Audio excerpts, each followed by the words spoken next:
Hey guys, this is Chris Mincola with the Mincola Group over at West USA Realty. I'm with Evan Einhorn at Modern Home Lending, and we're going to be talking to you today about how to get an accurate home value because there's a lot of confusion out there about how much homes are worth. We see it every day, right, Evan? Yep. Yep. Yep. Um, I mean, I'm sure I think my house is worth more than it is, like everybody else, but but in any case, we're going to talk about how that's done. And before we get started, remember to like, subscribe, follow, and share our page with your friends and family. Even if they're not getting ready to buy now, they may know someone we can help. So we promise to save them money, right, Evan? Yep. All right, guys, let's get started. So, Evan, one of the biggest things I see out there a lot of the times with home values is the idea that people want to just run to Zillow, and the Zillow is the guy, the real estate guy, and that's where people go. And even on their own site, if you read through it, it'll tell you that they could be off by a certain percentage. I think it's like 17% or whatever it is now. I looked at it 2 years ago, and they had a stat that was like in the Phoenix area, it's like 21% of the homes were at least 20% more off in value. So it'll give you a good ballpark, but sometimes it can be really off. Yeah, and basically, just to kind of give you a quick idea, they're just taking an algorithm that they're pulling everything in from a zip code or area from, and that could include trailer parks, which we know on the other end of things, how Zillow makes their money is basically by selling leads to agents, basically. So when you click on a property you want to see, and it goes to an agent that has a listing or is paying for the service, right, to get those leads, that's how they're making their money. But they're enticing you. They're just a third-party site that basically syndicated with our multiple listing service where we list all the homes for sale, and their data is not going to be accurate like somebody like myself going in to give you a home evaluation, or of course an appraiser that's going to go in from a lender to give a home evaluation. So it's impossible for an unlimited value to be accurate. There's so many different algorithms out there. Even like a lot of people don't realize this, the government uses it to figure out, hey, how much should your home be taxed? Because they got to figure out, they're not going to tax a $250,000 home the same as $1 million home. So right. There's a lot of algorithms out there. They're all, they're good ballparks, but they're not going to actually figure out value. So right. So for us on our side, we do a home evaluation. Basically, as a realtor, number one, we're going to be there. Ideally, we want to go see your home, take a look at it, and then we can take a look at what's been done to the home. If there's been any updates, upgrades, is it a new or resale home, all that good stuff. Where is it? How big is the lot? How's it situated? Is it on a main street? Is it on a golf course? Is it on water, a lake, ocean? We don't have that in Arizona, but all those things that we're going to take into consideration. Quite frankly, this may offend some people, but nobody really cares about the Brazilian wood cabinets. Okay, I'm just going to let you know about that.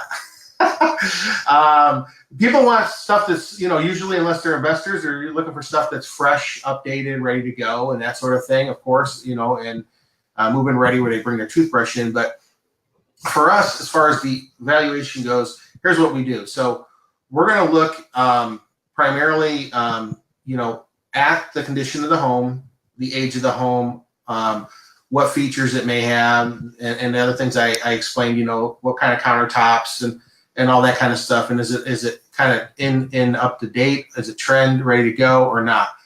But some of the hard numbers that we look at is the home a 1 or 2 story? Does it have a basement or not? So we can compare those like homes with that particular home, that subject home, with other homes in the area like that. What we're going to want to do is look at what's going to give us the best numbers if in an ideal world, and we may have to kind of go outside of that sometimes, but we're going to want to look at the neighborhood, the subdivision that it's in, or the neighborhood, not going across any main roads like 75th Ave, 67th Ave, northern to Glendale, the kind of the main roads around that area, that city block. And then we're going to look at, is it a 1 or 2 story? Okay, we're only going to look at 1 or 2 stories, whatever that subject property is. We're not going to look at 2 stories for a 1 story. That's never going to be a comp, ever, ever, ever, ever, ever. Okay. Same thing goes for a basement property, which basement homes, you actually lose some value in the basement level. It's figured a little bit less per square foot. We're going to look at, about 200 square feet larger or smaller, maybe up to 300 square feet. Possibly have to go a little bit further than that, but about 6 months back is pretty typical. And we want to look at homes that have actually closed escrow. In other words, they've really sold. They're not under contract, not active, even though we will look at those a little bit to kind of see where the trends might be heading. But the homes that have actually closed escrow have already been appraised if they went through a loan process. So we're going to be really comfortable and have a really good solid idea of what your home will probably sell for, what the market is saying they're willing to pay for it. And what it's going to appraise for is going to be a huge deal if you have a home loan. Right, Evan? Right. Yes. So basically, that's what we're looking at: 200 to 300 square foot, bigger or smaller, subject home, 1 or 2 story. Model matches are great. We want to try to have at least 3, maybe 4 homes that have closed in the area in an ideal world. Sometimes if we're looking at properties that are like horse properties or acreages, we may have to go further out until we find a like property. And so with an appraiser, we may have to go further back than 6 months in some cases, maybe up to a year, and those sorts of things. But in general, that's kind of what we're looking at. Wouldn't that be the case, Evan, even for? Yeah. So I can kind of take over. I mean, what you said is very accurate, and it's almost what an appraiser does. You know what I mean? So the good news is you guys are a good real estate team, so you kind of know what you're doing.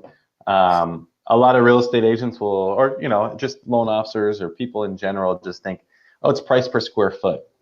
But price per square foot can be very misleading, and everything you just talked about, is accurate as far as what an appraiser is going to look at as far as value goes. Yeah, and where do we get this information? I thought you'd never ask.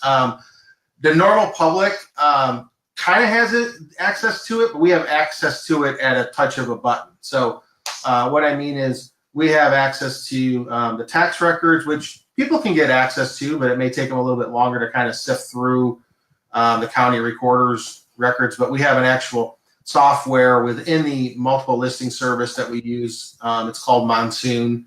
And that's one of the first places we're going to go to pull those back-end tax records to look at those fine details that most people aren't looking at or even know to look for, to look at the square footage, the condition of the homes that have sold and all that. And then the square footage, of course, and whether it's a 1 or 2 story and all those things in the area that we were talking about. But yeah, and I think it's super important because people will, one of the biggest things we see all the time, and I know I mentioned this earlier, but they'll go to a 2-story or a 1-story and think that that's what the homes are selling for. Typically, your 1 stories are probably going to sell for more than the 2 stories. Again, comparing sort of apples to apples, even though they're not comparables, but usually your 1 stories are going to sell for more than the 2 stories. Right, Evan? Yep. Especially similar square footage. Yeah. Typically, your 1 stories do. Yeah. And then as far as an appraiser, I like to simplify it in 3 steps as far as what they do. And that's oversimplifying it because, they're spending several hours, on the actual appraisal. But basically, the first thing they do is finding comparables. They're finding comps, they're finding recent sales. Like you said, they're looking within 6 months. If they can find sooner, that's even better. They're looking as close as they can, like you said, not trying to cross a major road unless it's really needed. Ideally, same subdivision, ideally similar aged home, ideally similar upgrades. Right. Ideally homes with a pool if it has a pool. So they're going to try to find the most similar homes out there, and they might find, let's say, 3 or 4. That's step one. So step one's finding the recent sales. Step two is making adjustments. So let's say there's a $300,000 home that just sold and same exact floor plan, except it didn't have a pool. Well, the home you're buying, they might give you 10, 12, 15,000 because it does have a pool. So step two would be making those adjustments and say, okay, that exact same home just sold for 300, but ours has a pool, so ours is worth 300 plus the 12 grand. So this home, based on that one, is worth 312. So they're going to do that over and over and over with the recent sales. And then step three is basically looking at all the adjusted values. Okay, based on that home, our home is worth 312. Based on that home, our home's worth 315. And they're going to give a range of values, and then they're going to pick one in the middle. I think we should talk a little about low appraisals because it does come up in the marketplace every once in a while. Right. One of the biggest reasons for low appraisals is over-improved homes. So over-improved homes, we've seen it. Someone in the neighborhood decides to flip a home. They over-improve. Not do they just put just regular granite. They put like high-end quartz in there. You know what I mean?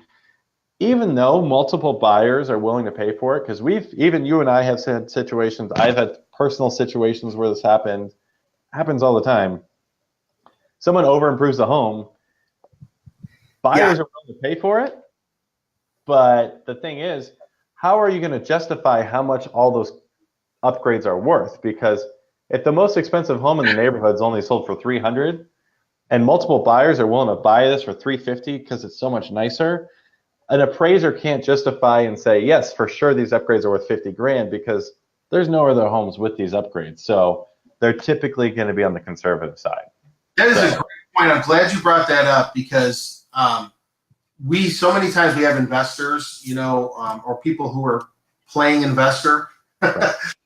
or trying to get into the investor market, which is great.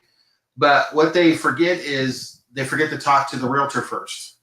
Everybody, I understand, has access to the internet, so they think that they're the expert. But there's a reason why we're doing this.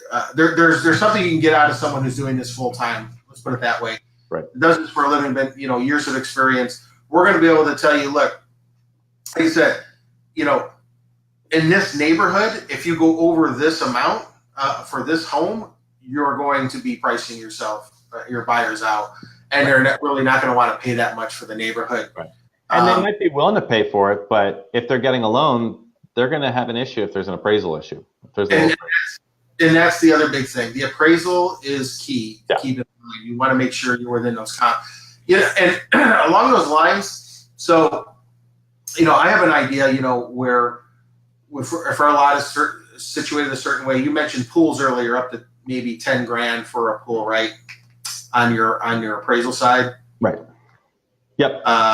Anywhere from like 8 to 15, maybe 20. But if you're getting a $20,000 pool, typically it's on like a $500,000 home.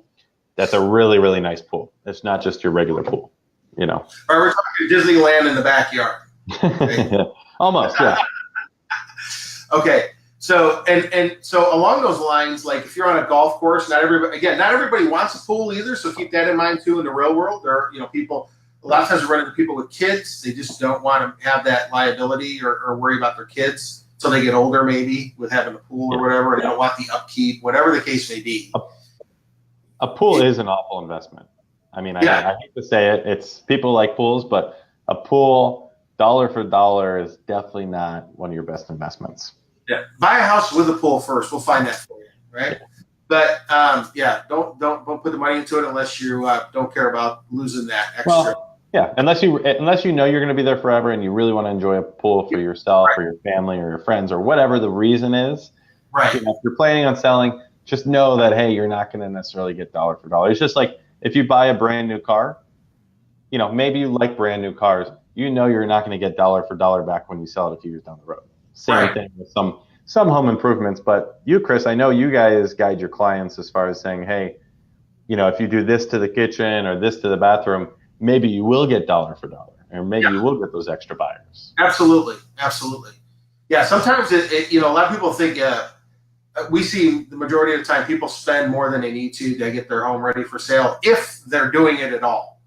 Then you have the other extreme where they don't want to do anything, and you're like, well, I'm not going to get top dollar for it then, And usually our range of comps, could sometimes be 20, 30,000, maybe even $40,000 difference depending on the neighborhood, on the range of comps of what's sold. So along those lines too, Evan, some areas of town do have small little, I call them ponds, they call them lakes. So like on a lake, quote unquote, for Arizona, for some of the communities, or golf course, what would the appraiser do there? I know, like for us, we could maybe build in 10, maybe even 20,000, depending on the lot and everything. Totally depends on the neighborhood. You could have something pretty nice in Goodyear. You might get a nice golf course view, and you might be able to get that for the low 200s possibly. Yeah. Something like that, you might only get 10 to 15,000.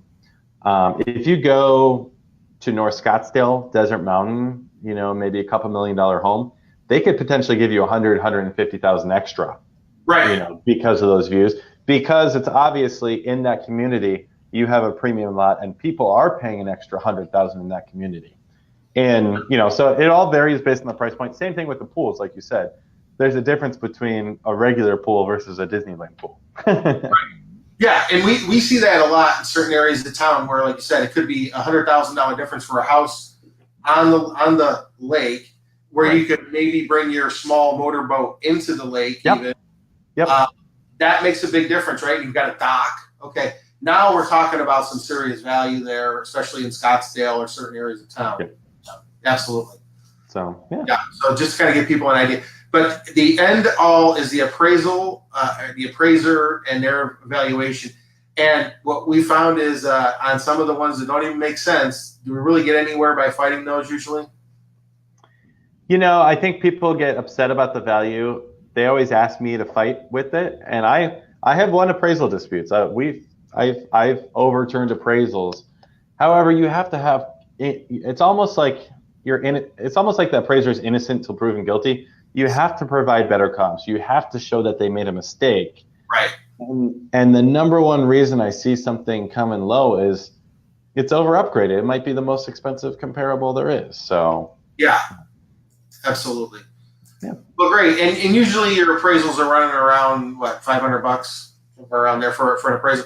And just so you know, when we're getting ready to list a house, it may make sense to get an appraisal. In some cases, we can even make that a marketing point sometimes, and list it for like a little under the appraisal price, say, listed under all those sorts of things we can play as far as marketing is concerned. But usually we can just go by the home evaluation we're giving and the comparable sales and go with that. But there are some homes that are special where it's nice to have the appraisal up front. But right.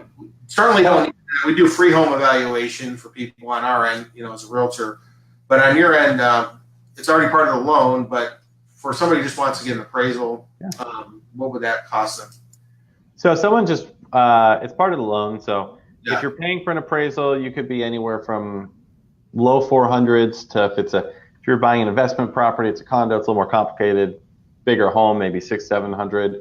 We do though, I know Chris, some of our clients have used it, through the end of the year, subject to limitations and qualification, free conventional appraisals with loans up to $525. So you get an appraisal credit up to $525 at closing through the end of the year. So that's a nice nugget that's been saving our clients a lot of money. Yeah, we just had one today that you set up for that. Yeah. Yep. Yeah. So anyway, did you have anything else you wanted to add to this, Evan? I think we kind of covered it in general where we're at right now. Okay. Yeah. Well, that's great stuff. This guys, looks like we got a lot of thanks, Steve, for knowledge is the key. You're correct. All right, guys. Well, thanks a lot for joining us. Evan, how do they get in touch with you? You can go to modernhomelending.com or give me a call personally at 602-456-2273, which is also on the website, Modern Home Lending. And then Chris. Yeah, and remember, Evan's not charging you any processing or underwriting fees, and his rates are going to be lower than the national rates as far as that goes, right, Evan? Yep. So, I mean, We take care of people. If there's no junk processing or underwriting fees, those will be a thing in the past. I think you'll see more and more lenders and brokers getting rid of that stuff, but I know we are one of the first. So Yeah. All right, and remember, our services are free to home buyers. We've got a lot of VIP programs for our buyers and sellers too. So check us out.